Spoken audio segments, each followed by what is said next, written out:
विशेष सूचना / वार्निंग। यह वीडियो किसी व्यक्ति को ठेस पहुंचाने के उद्देश्य से मेरे द्वारा नहीं बनाया गया है। अगर मेरे द्वारा बोलने में मुझसे कोई गलती हो जाती है तो इसके लिए मैं आप लोगों से माफी चाहता हूं। कृपया अपनी सूझबूझ का इस्तेमाल करें। Viewer discretion is advised. दोस्तों, पेपर लीक मामले में प्रधानमंत्री ने युवाओं को दिया कार्यवाही करने का लॉलीपॉप। क्या युवाओं पर लाठी बरसाने के बाद ही कार्रवाई करने की समझ आई है?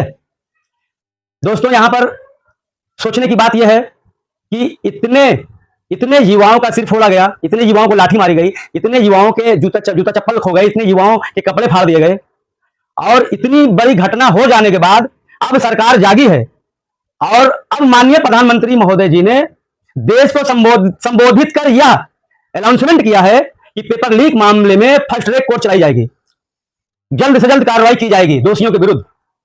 क्या यह कार्रवाई, ये बयान, ये फर्स्ट ट्रैक कोर्ट ये पहले नहीं आ सकती थी? ये इतना बड़ा धरना प्रदर्शन के बाद जब युवा रोड पे आए, सड़क पे आए, तभी होगा। अगर हम रोड पे आ जाए तभी होगा, नहीं तो भ्रष्टाचार के खिलाफ आप कार्रवाई नहीं करेंगे, आप मौन बन के बैठे रहेंगे। आपका विभाग, आपका मंत्री जो भी करता रहे सब सही है। जब जनता जागेगी, जब पता चलेगा कि चोरी हो रही है, जब हम चिल्लाएंगे तब आप कार्रवाई करेंगे। आपको मालूम है तब भी, आप जान रहे हैं तब भी, आज जागे हैं आप। और दोस्तों, ये देखिए,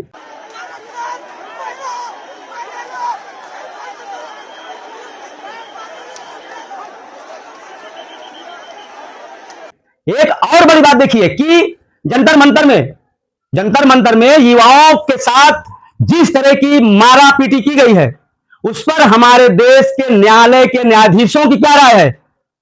उनके पास समय नहीं है, उनके पास समय नहीं है इस मामले को समझने के लिए। वो नहीं समझेंगे इसमें, वो इसके लिए जो, चूंकि वो हमारे देश के न्यायाधीश हैं, लेकिन इसके लिए उनके पास समय नहीं है। लेकिन खैर, ठीक है, खुशी की बात है कि आज प्रधानमंत्री महोदय जी ने ये घोषणा की है और ये पेपर में ये चीजें छपी भी हैं, अखबार में, ये देखिए। और अभी हालात काबू में नहीं है।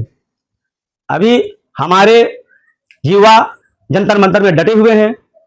उनका हौसला बढ़ाने के लिए बहुत सारे लोग आते जा रहे हैं। और ये देखिए,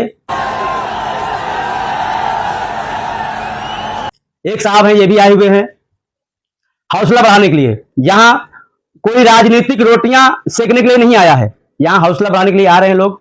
और इसी तरह से जहां तक वहां की आवाज, वहां की वीडियो आप लोगों तक जाए, आप लोग भी सोशल मीडिया के जरिए एक्टिव रहिए, कुछ न कुछ कहते रहिए, डालते रहिए। दोस्तों, हमने कल आप लोगों से एक वादा किया था कि हम अपनी अगली वीडियो में बताएंगे कि ये नौकरी देना क्यों नहीं चाह रहे हैं। दोस्तों, आप सोचिए कि हमारे देश के प्रधानमंत्री महोदय जी की स्कीम जो है, हमारे प्रधानमंत्री महोदय जी की जो स्कीमें चल रही हैं वो इस प्रकार हैं कि हमारे देश के जितने भी सरकारी डिपार्टमेंट हैं, उन्होंने इरादा बना लिया है कि इसको प्राइवेट करेंगे।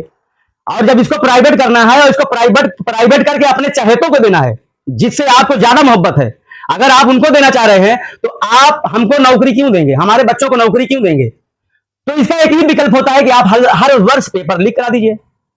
आप पेपर लीक करा दीजिए, परीक्षा फिर से होंगी, टाइम टलता जाएगा। आपके पास जो है, हम नौकरी किस आधार पर मांगेंगे? पेपर तो आउट हो गया, हमारा कोई रिजल्ट तो आया नहीं।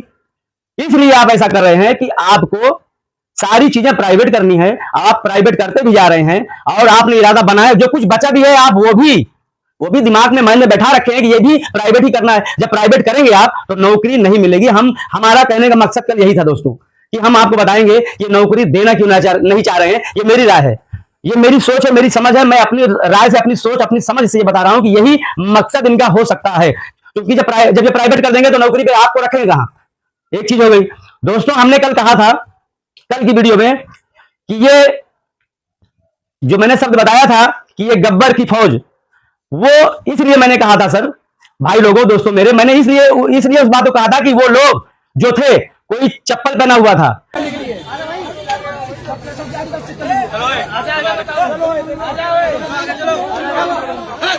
कोई शादी सिविल में था, किसी के भी नेम प्लेट लगी नहीं हुई थी। नहीं है उधर, इनके भी नेम प्लेट्स नहीं है, इनके भी नेम प्लेट्स नहीं है। आपके नेम प्लेट्स है क्या?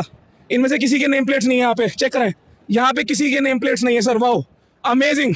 आपके बच्चों की तरह यहाँ पे लोग हैं और आपके नेम प्लेट्स नहीं है सर। वाओ। और तमाम तरह से संदेह हो रहा था कि ये कौन लोग हैं, कहां से आए हैं। अगर आप नेम प्लेट लगाते, सिस्टम से आते, हमें जानकारी होती, देश को जानकारी होती कि ये सरकारी पुलिस है, सरकारी फोर्स है या सेना है, तब इस तरह के शब्द का मैं इस्तेमाल ना करता।